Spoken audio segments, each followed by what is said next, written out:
Hi friends, అందరూ బాగున్నారా? నేను బాగున్నానండి. మీరు అందరూ బాగుండాలి మనస్ఫూర్తి కోరుకుంటున్నాను. చూసారా యాప చెట్టు? ఏంది యాప చెట్టు చూపిస్తుంది అనుకుంటున్నారా? చూడండి, కాయలు చూడండి, యాపకాయలు. ఉగాది అప్పుడు యాప పూతతో మనం ఉగాది పచ్చడి చేసుకున్నాం కదా, అప్పుడు యాప పూతతో చేసుకున్నాం కదా. ఇప్పుడు ఆ పూత కాయలకు వచ్చేసాయి. చూడండి కాయలు. ఇంక యాపకాయల సీజన్ వచ్చేసింది.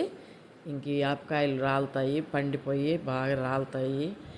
వీటిని తీసుకుపోయి పౌడర్ చేసి మొక్కలకి వేయడానికి యాప పిండిగా అమ్ముతారు. యాప నూనె చేస్తారు, యాప పిండి అమ్ముతారు. చూస్తున్నారు కదా కాయలు.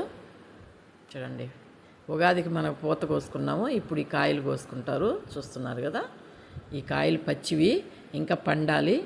పండితే ఆ కాయలతో నూనె చేస్తారు, యాప నూనె. అలాగే యాప పిండి కూడా చేస్తారు. మనం మొక్కలకి వేసుకుంటాం కదా యాప పిండి, పురుగు పట్టకుండా.